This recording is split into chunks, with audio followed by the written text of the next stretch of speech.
Part 2, where we talk about scientific thought.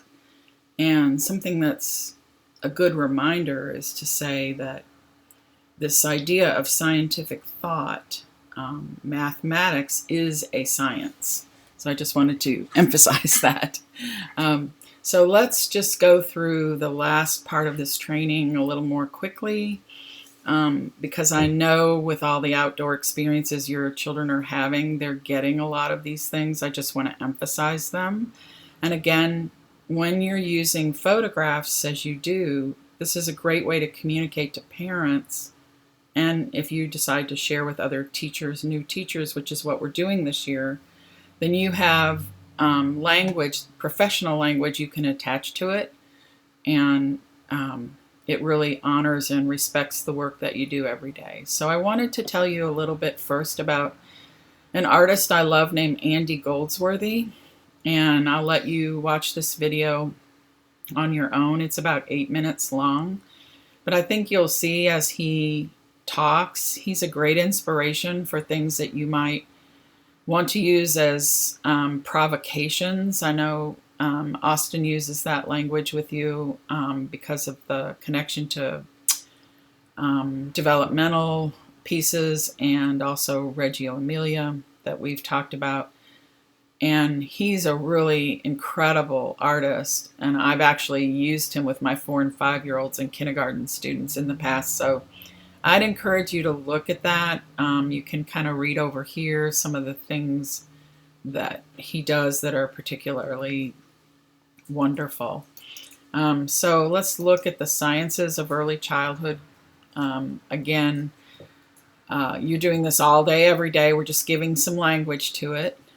Physics is definitely part of boxes, blocks, and logs. Everything you can think of that kids build and unbuild with and destroy. So, mainly what we want to remember here is that these concepts that kids are developing through experimentation more rapidly get solidified in the brain if kids are allowed to do things. If we just show them things, as we discussed earlier about the scissors and the string, it really changes the level of acquisition of knowledge and retention of knowledge that a child has. So we're always looking at spatial and kinesthetic relationships, shapes that transform, predicting capacity, how many will fit in a space, how high will this go before it falls. Again, whole to parts, parts to whole thinking, combining shapes to make new shapes, 3-dimensional, 2-dimensional relationships, and your visual spatial memory. How did I build that? Recreating things from a model, classifying things, sorting things, figuring out the sequence of how you place things and where you place them. And, cars, ramps can be added to all of this play. And here's some pictures of what I know you're already doing. So I'm not going to spend a lot of time on that. Sound is part of physics. Something I did want to add is if you look at this picture of this little cutie pie here and up here, you notice these are hanging from the ceiling. They're vertical and they can swing them to have them make sounds, swishes, see what happens. Just reminder that you can do lots of great things. If you can't do it indoors, maybe you can hang things from branches that are safe, that type of thing. So you have sequence, properties, and prediction in chemistry. Look at all of these things we're doing already, but remembering that this is all the building blocks of properties things have. And if you have a lot of ability to observe and be curious about the properties of different items, like say, what would happen if I mixed flour, water, eggs, butter, and then melted them, what would happen? So all of those processes and then the language that is related to them are really important. And I know, again, that you're already doing that. So just, again, you now have some professional language that you can attach to it. Something that does get left out of early childhood a lot of times because we're not with our kids at night is the science of astronomy and the wonder and beauty of that, and also just the experience of night and dark. So if you can encourage your families once a month to go outside at night, it would be great for kids. I'll just, recommend that. In the classroom, you can look at mythologies from different cultures. We're going to talk about that in a minute, about the nighttime.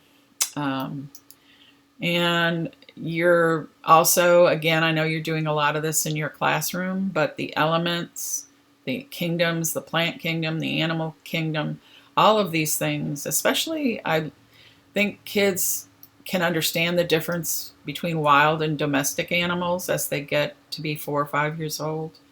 And I think all of those things lead to an understanding of the sciences of ecology, zoology, and botany, geology. And so I think it's really important to be sure we've included lots of different experiences with these areas for kids. They're developing their observation skills. Again, remembering from the developmental training, Rachel Corrie, who said, "Let me stand alone." Really powerful process for kids to be allowed to just be with things and not talk to them about them or explain them. Just let them be in the quiet of things is really important. And conclusions can always be drawn later on in life. And I just want to recommend this book to you. It's really great as far as understanding a lot of the archetypes of nature and science and mathematics and how they're all connected. And I have a copy I'm very willing to share, but I do think it's at the public library. So if you're interested in this, it's a great resource for preschool teachers because I have no doubt it'll inspire you to create lots of great provocations for your students. So the last part of the training, I want to talk a little bit about racial socialization. You've been doing the book study, the 2 children's book studies about how young children develop a racial identity and what that means. And I want to go over that in our content areas a little bit because historically our field has really looked at racial identity. Well, first of all, they didn't look at it, non-inclusion, and then it became something like, well, what foods and events and holidays do different cultures have? And we'll have our kids, do a Chinese New Year dragon every year. And so we have to move past that and look at the everyday life of kids and how they're developing an identity about gender and race, but I'm going to focus here on race because your school is doing that study this year, or hopefully for longer than this year. So I wanted to share first with you some organizations here in town that are looking at this gap, not of achievement, but of opportunity. And so you have the West Louisville Math and Science Project. You can read a little bit about that here. This is somebody who we could arrange to make a video for you to talk more, but she does family nights where she encourages, families who are living in the West End, primarily Black, who may not feel as confident about mathematical and scientific thought processes because historically they've not seen themselves in images or in the fields. And so we're seeing an opportunity gap there. And the founder, Ebony Neal Cochran, has really moved this light years in our community by hosting these events for about 10 years now. An organization called Bridge Kids International. This is They're doing phenomenal work, again, looking at the opportunity gap and providing kids and adults with experiences, with recipes, cooking, with a chef, and the scientist Gerald Smith, who his primary mission is to make sure that all kids who are Black and brown can see themselves in him as a scientist and a chemist. And he does that in really fun ways that I've used in my own trainings in classroom, and I would very much recommend that you explore this and look at it. And when the virus is over, let's get them in your classroom. Play Cousins Homeschool Collective is teaching math and science from an Afrocentric viewpoint instead of a Eurocentric viewpoint. And that's way too complicated for me to get into here. But I think it's important for all of us to know that there are other ways to teach math and science that do not rely on European-focused ideas. And there's a lot our kids are missing, not just Black and brown kids missing it, but all children are missing out on the opportunity to see things from another point of view, a more inclusive point of view. So hopefully in the future we can work with Play Cousins to get them to share some of these ideas. And Outdoor Afro is a national organization that has a chapter here. And this is about the understanding that, you know, a lot of the things we've suggested in terms of scientific and mathematical thought involve the natural world. But that has not always been a safe space for Black Americans in our country. And so Outdoor Afro is committed to changing that. You can read more about that. These park rangers are great models for kids. Again, all our children need to see this. Black and brown children deserve to see it because they haven't. But children who are white also need to see that there are models of Black and brown folks who are doing these same jobs, so that we open up their ability to imagine anybody doing anything, I think is our end goal there. So you can research that if you're interested in learning more about it. Just reach out to me and I'll give you the contact for the local chapter. She's really amazing. And they're very, very active. They do lots of things, camping trips, explorations in the woods, canoeing, all kinds of things. Okay, so some tips on resources for images, books, films, etc.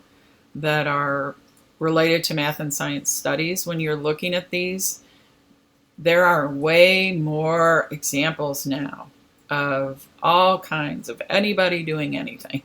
So there's no reason anymore to keep books and posters and images and videos that are not inclusive.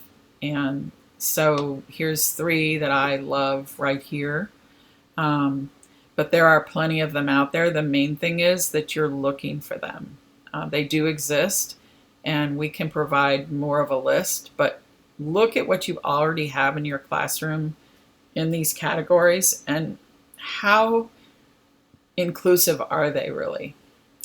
Very important to examine what we have and then start adding new things to replace those. It's really important to remember the role of indigenous people in the stories of science and math, because as you would read if you explored the history, you would understand that really it's from the indigenous people and the time when all of us were indigenous to the land that we have acquired the studies of math and science. So, for example, The Shaman's Apprentice is a great story it's a true story. And actually, when I was establishing the garden at Chance School, I was able to meet Mark Plotkin, who spoke with us teachers about his work, and he shared the adult film that exists called The Shaman's Apprentice about what he learned from the indigenous people of the rainforests in South America about medical practices. And you can see there's They Dance in the Sky, the star myths. I just would encourage you to really look into indigenous people's contributions to this area, especially in the realm of mythologies and stories. And you can provide images to kids in your classroom, really important. Who visits your classroom or where you choose to visit, just remember to be inclusive. And right now I know this is sort of a non-issue, so I'm not going to spend a lot of time on it. But there are lots of people who are out there who would be really wonderful guest visitors when the time comes. Your teacher resources matter. It's important that you are looking at math and science resources from the right places, and I would encourage you to stick with NAEYC materials, Reggio-inspired materials, and anything that you can see a constructivist approach to physics with young children. So this is the kind of resource that will be most beneficial to you, and back up everything from this training, especially that you're learning the language of the professional language of describing what your students are doing.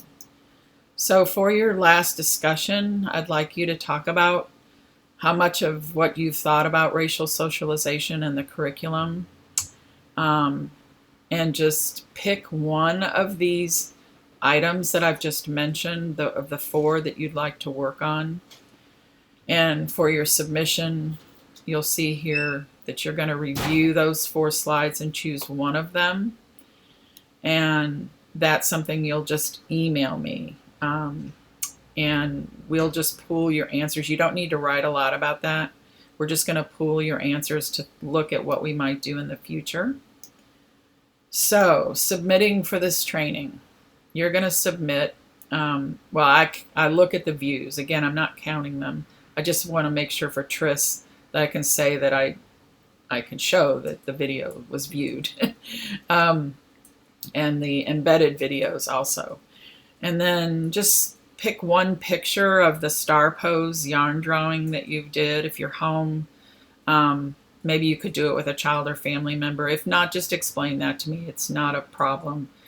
If you do it in a group, one picture is fine. You can all send me the same picture, but they still need to be individual submissions. And all you're going to do is submit one of the drawings from slide 27, which was the drawing with the rocks or the placement of small items. And then you're going to submit your answer to the question for discussion on the previous slide here, this one. So you will submit these individually. Really what you're looking at is an email that says, I'm interested in exploring more about indigenous people or resources in the classroom that are more racially inclusive. And then you're going to attach one picture from the star pose drawing, yarn drawing group, and then one drawing from the circle and rocks. And that's it. So my hope and intention was that you could do all of this while you're in the building. Send them to me while you're in the building and be done. I'm trying to make it as simple as possible so that when you leave today, you will be finished with this training. All right. So I will be available this afternoon for you to call or talk to me if you have questions about anything. Again, my number is 502-295-5155, or you can just email me if you want. All right. Good work, everybody. You guys are amazing. I don't know how you're doing what you're doing during this time, but just know I appreciate you, and you really are essential frontline workers right now.